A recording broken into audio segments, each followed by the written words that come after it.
सिद्धांत कहाँ पर आया है? मूल रूप से यह शब्द महाभारत में आया है।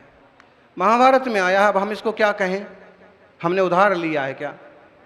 वास्तविकता ये है कि हम चाहें तो आज हम भी 10 श्लोक रख सकते हैं इस पर, अहिंसा परमो धर्म। जबकि अपितु ये है कि संभव था उस काल में जो उपदेश की शैली चली आ रही हो, और ऋषि भी उस श्रवण परंपरा के उपदेश से इतने प्रभावित रहे कि उन्होंने उन शब्दों को वहाँ पर स्वीकार किया, अहिंसा परमो धर्म। अथवा संभव है कि उस काल में उन सबों की मान्यता भी कहीं ना कहीं श्रमण संस्कृति को स्वीकार कर रही हो, उनके सिद्धांतों को, और किया है ना। 18 में से लगभग 9 पुराणों में ऋषभ का उल्लेख है, भरत चक्रवर्ती का उल्लेख है। भरत चक्रवर्ती के नाम से देश का नाम भारत पड़ा है। इस पर 2-2, 3-3, 4-4 श्लोक उपलब्ध हैं। कहीं ना कहीं तीर्थंकरों का जबरदस्त प्रभाव रहा है। उथल पुथल के काल में भी लोगों ने स्वीकार किया, लेकिन बाद में ऐसा जबरदस्त संक्रमण का काल आया कि उन सिद्धांतों को मिटाने की भी कोशिश की गई। और होता है जैसे कि कई जगह अंकलिकर जी के उल्लेख मिटाए गए, ऐसे उसके पहले जमाने में श्रमण संस्कृति के उल्लेख भी मिटाए गए। होता है, लेकिन अपन एक नहीं है। आज कम से कम 100 विद्वान उपस्थित हैं, और ये ब्रह्मचारी जैसे या जिनके पीछे गृहस्थी का जंजाल नहीं है, उन लोगों को कुछ ज़्यादा ही पुरुषार्थ के साथ आम जनता में जिन धर्म की प्रभावना का काम बढ़ाना चाहिए। जहाँ कुछ नहीं है वहाँ पर जाइए ना। हम वहीं ज़्यादा सिद्धांत बघारेंगे कि ये पंथ नहीं होना, वो अभिषेक नहीं होना। जहाँ हमारे लोग हैं, आप ऐसी जगह जा कर के कुछ काम कीजिए जहाँ कोई नहीं है, हैं? ऐसे लोग मिल जाएंगे कि हम मर जाएंगे लेकिन ऐसा ना होने देंगे। अरे तुम मरना है तो तुम भारत की सीमा पर चले जाओ, पाकिस्तान से थोड़ा लड़ भिड़ करके मरो तो कम से कम शहीद तो कहलाओगे। समाज में उठापटक करने से क्या फायदा? दृष्टिकोण बड़ा होना चाहिए, सोच बड़ी होना चाहिए, विस्तृत होना चाहिए विचारधारा। हमारा ही जो कुछ है उसी में खींचतान मत करो, अपितु कुछ ऐसा सोचो जहां हमारी उपयोगिता है, हमारी ज़रूरत है, हम कुछ अच्छा कर सकते हैं लोगों के बीच में। ज्ञान सागर जी ने सरा को उद्धार का एक काम हाथ में लिया था। कितना महत्वपूर्ण काम है। अगर 4-6 ब्रह्मचारी, 4-6 विद्वान उस तरफ लग जाएं और असुविधाओं और दुविधाओं के बीच में डटे रहें तो सैकड़ों जैनी खड़े हो जाएंगे। लेकिन हम उतना तो हमारा उतना सोचने का न तो समय है, और समय भी है तो सेफ्टी जोन कोई नहीं छोड़ना चाहता है जी।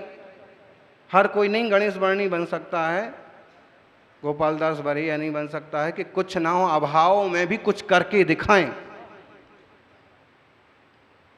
और अगर ऐसे 4 जने भी निकल आए ना तो जिन धर्म की जय जयकार, देर नहीं लगेगी। मुनि राजों की अपनी सीमा है, उनने जो महाव्रतों का स्वीकार किया है, और फिर खासकर दिगंबर मुनियों की ऐषणा समिति और उसकी शुद्धि, नहीं तो जिसने घर छोड़ दिया, भाई एक सादा सा आदमी घर छोड़ता है, अब नाम ले रहे थे मोदी जी का, ठीक है, एक सादा सा इंसान चाय बेचने वाला, और घर छोड़ करके उस एक बार संन्यास भी ले लिया, लेकिन इस ढंग से काम किया, इस ढंग से काम किया, जी जान से जुट गए और उसी में पड़ गए कि मुझे तो ऐसा करना, ऐसा करना, और उसी में बिल्कुल पड़े रहे, दिन रात भागते दौड़ते रहे, काम करते रहे, उस टाइप के लोगों से जुड़ते रहे, और भले 50 साल खटना पड़ा, लेकिन आज प्रधानमंत्री बन के बैठे। मतलब है कि अगर एक इंसान धार लेना कि अमुक बस्तियों में जाकर के ईसाई मिशनरीज जो होती हैं वो किस ढंग से, इसी ढंग से तो करती हैं। 1-2-4 लोगों को उस गांव के या उस आसपास के क्षेत्र के 2-4 लोगों को जैसे गोद ले लिया, या वेतन देने लगे, या फिर अपने पास जो कोई इस टाइप के व्यक्ति हुए एक बसा दिया उस व्यक्ति को, उस परिवार को, और उसके बेस पर पूरे एरिया को। तो हमारे पास ब्रह्मचारियों की कमी क्या है? लेकिन वो भी सब सुविधा होगी जैसे बनने लगे तो कैसे काम चले?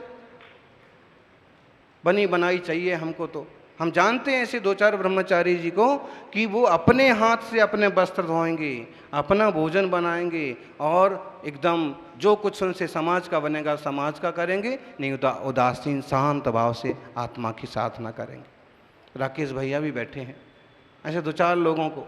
मतलब ये कि हमारी उपयोगिता को जीवंतता हो, तड़प हो जीवन में कि एक एक सांस का सदुपयोग होगा जिन धर्म के लिए, निज धर्म के लिए तो करना ही है।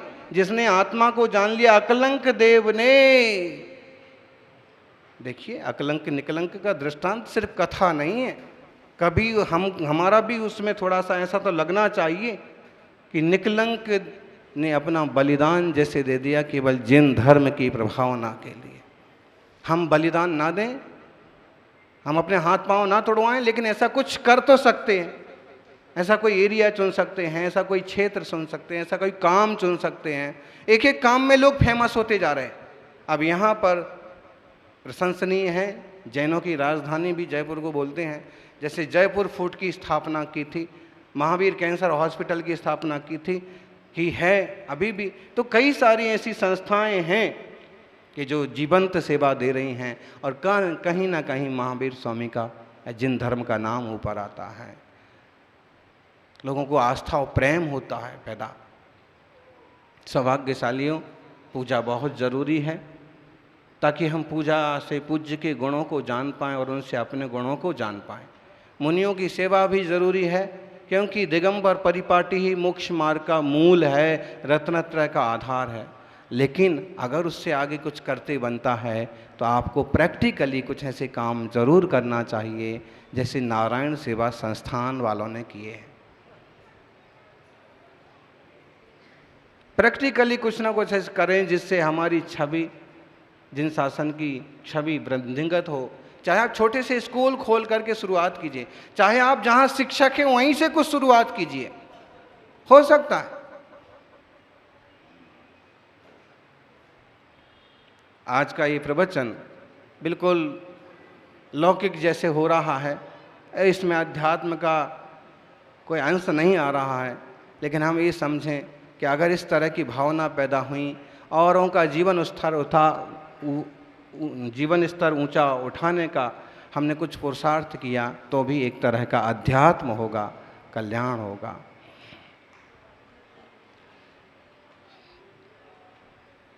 विद्वानों ने काफ़ी अच्छी बातें रखी हैं, लेकिन भाई वो बातें आप भी जानते हो, और फिर बड़े बड़े विद्वान तो जानते ही हैं, और उनमें एक दो विद्वानों को तो पता भी पड़ गया होगा, ये लेख तो हमने पहले उस गोष्ठी में भी सुन लिया था।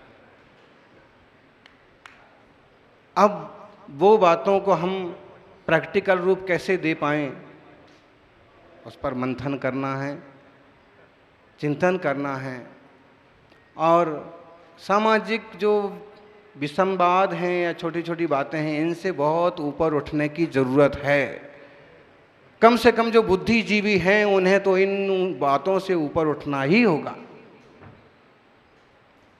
नहीं तो उसी में उलझे रहते हैं। पत्रिकाएं देखिएगा आप, दिगंबर जैनों की पत्रिकाएं, पत्रिकाएं, कभी उनमें लगभग यही विषय चलेंगे, उसने ऐसा कहा, उसने वैसा कहा, वो उसकी काट करेगा, वो। अरे कुछ सकारात्मक लिखो ना, कि अगर किसी अजैन के हाथ में पढ़े और वो लेख पढ़े तो उसके जीवन में कुछ परिवर्तन हो। फूल पत्तों को लेकर के दूध पानी लो की जिंदगी निकल गई, मिला कुछ नहीं। जब पता है कि वो सब चीजें वैसी, लोग बोलते हैं महाराज जी आप इन विषयों पर क्यों नहीं बोलते हो? हम कहते जरूरत क्या पड़ी है, जो जैसे हैं वो बदलने वाले नहीं हैं। फिजूल में समय बर्बाद करना और माथापच्ची करना, जिनकी जैसी धारणा है, मान्यता है, रुचि है, उनको उसमें आनंद लेने लो। आप उसमें ही कुछ ऐसा करो कि आपस में प्रेम बढ़े, प्रीति बढ़े, और मिलजुल करके हम जिन शासन की प्रभावना करें। भगवान महावीर स्वामी का 2550वां निर्वाण उत्सव सम्मुख है। कौन करेगा नेतृत्व, कौन करेगा आयोजन, कौन आगे बढ़ेगा, जो बढ़ेगा सो बढ़ेगा। व्यक्तिगत स्तर पर आप तो आज से ही चालू हो जाइए कि हमें क्या करना है, हमें क्या करना है। हमें इस वर्ष में समझ लीजिए कि किसी गरीब की सहायता करना है, किसी बच्चे को मुफ्त पढ़ाना है। हमारे रिश्तेदार ही छोटे से गांव में पड़े हुए हैं और उनके छोटे छोटे बच्चों को जयपुर में ला करके पढ़वाना है। आप अपना चालू कर दीजिए। जरूरी थोड़ी है कि बड़ी मूर्ति लेके बड़ी अभिषेक हो तो ही महावीर निर्वाण उत्सव सार्थक होगा। और हम जो बोल रहे हैं ये आप लोग भी बहुत लोग जानते हैं और बोलते हैं, लेकिन ये बोलना क्रिया बने, ऐसी मंगल भावना। यहाँ शांतिनाथ भगवान की बड़ी सुंदर मूर्ति है और एकदम उनकी मुख मुद्रा को देखो तो हृदय में शांति विराजित हो जाती है। बस उन शांतिनाथ भगवान से आप लोग भी खूब शांति सीखें और शांत स्वभाव की रुचि का आनंद लें। इतना विशाल मंदिर और इतना बड़ा समाज, कोशिश करना कि कितने और लोग आ जाएं तो भी आप में समाहित हो जाएं, और कितनी तरह की सोच वाले लोग हों तो भी वे सब जुड़ करके रह सकें। सबकी सोच एक जैसी कहाँ होती है जी। मुंडे मुंडे मतरे भिन्ना, नीति है ये तो प्राचीन। कुंडे कुंडे नवम पया, वो श्लोक है, एक नीति है कि देशे देशे गामे गावे ग्रामे ग्रामे नवाचारा नवा वाणी मुखे मुखे मुंडे मुंडे मत्र विन्ना कुंडे कुंडे नवम पया। ये तो ठीक है, होगी सबकी। अब वो बात कह रहे हैं और वो पंडित जी कह रहे हैं ऐसे कैसे हो सकता है। अरे साहित्य प्रकाशन भी होना चाहिए, सब कुछ होना चाहिए। अरे ये सब चीज़ों पर अपन को ही मंथन करना है और इसमें जो कुछ कर सकते हैं उन्हें करना है।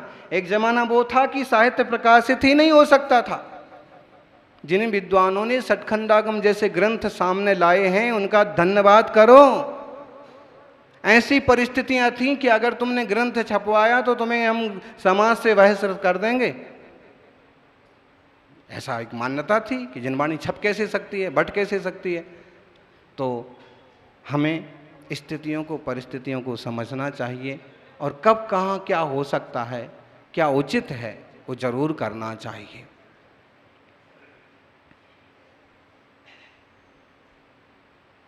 आज अभ्रंश अकादमी का उद्घाटन भी हुआ। प्राचीन भाषा है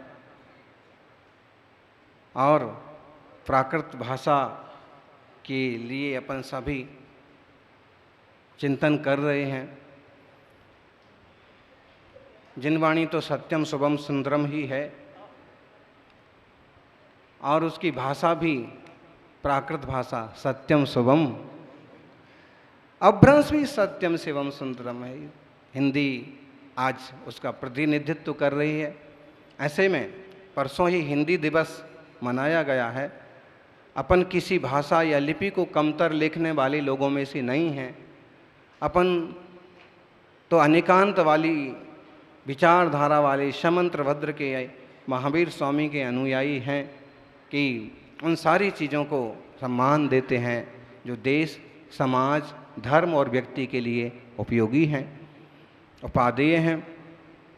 इन सारी चीज़ों के पीछे हमें एक आत्मदृष्टि का लक्ष्य जरूर रखना चाहिए। यानियों देह में विराजे हुए अपने प्रभु को पहचानो। अपना प्रभु भी परमात्मा महावीर बनेगा।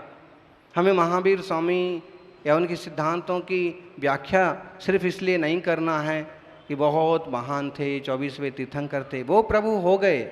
आज उनने जो सर्वस्व पा लिया सो पा लिया, उसका कोई तोड़ नहीं है। लेकिन उनकी संपत्ति उनकी है। मोदी बन गए प्रधानमंत्री, उसका सुख वो भोग रहे हैं। उनसे ज़्यादा व्रत आपके पास हैं, लेकिन आपको हैं वो आ जाएं तो 1000 पुलिस वाले पीछे सेवा में लग जाएंगे, आपको एक पुलिस वाला भी नहीं पूछ रहा। तो बात इसकी नहीं है कि महावीर स्वामी ने अपना साम्राज्य पाया, आत्मवैभव पाया है और वो सत स्वभाव में, स्वस्वरूप में लीन है। हमें भी वही वैभव पाना है, इसलिए हम महावीर भगवान का अनुकरण कर रहे हैं, अनुसरण कर रहे हैं। उनकी कृपा हो, जिन शासन की वृद्धि हो, जिन शासन की महिमा करना इसलिए ज़रूरी है क्योंकि इस शासन से ही जन जन का कल्याण हो सकता है। जन जन का कल्याण, जन जीवन का उत्थान जिन शासन के अलावा और कैसे हो सकता है? मिथ्यात्व में पड़े हुए लोगों को जब तक सम्यक ज्ञान के दीप न दिए जाएं, न मिलें, तब तक उसका हित कैसे होगा? इसलिए जिन शासन की महिमा और प्रभावना जरूरी है, वैसे नहीं कि उनकी संख्या बढ़ गई सो हमारी बढ़ना चाहिए। अपितु जो जीव जिन वाणी को समझेगा, निज स्वरूप को समझेगा, वो भव के पार जाएगा। और संख्या की वृद्धि की बात है तो जो गृहस्थी में हैं उनको इस पर भी गौर तो करना होगा, हाँ? चूंकि विद्वत समाज का भी विषय है और नहीं भी है, मुनियों को तो नहीं है, लेकिन फिर भी इस पर चिंतन तो करना होगा कि आपके परिवार में मान लीजिए कि 2 व्यक्ति हैं, दंपति, और दंपति के यहाँ एक ही बच्चा पैदा हुआ, मतलब क्या हुआ? 25 साल बाद वो आबादी आधी रह जाने वाली है। पक्का? अच्छा, उसमें से बेटा अमेरिका भाग गया और वहां किसी गोरी मैम से शादी कर ली, और बेटी किसी और के साथ भाग गई। क्या बचा? विचार करना, ये ज्वलंत मुद्दे हैं। अब तो ऐसे कहें कि विद्यासागर नहीं, सन्मति सागर नहीं, उनके माँ बापों की जरूरत है कि ऐसे संतान हो और समाज में इस तरह का प्रचार हो, प्रवाह हो। संत तो हैं, लेकिन संतों की सेवा करने वाले सुश्रावकों की संरचना भी बहुत जरूरी है। खैर, महावीर भगवान की आचार्य श्री ने जो जिनवाणी लिखी है ना प्राकृतिक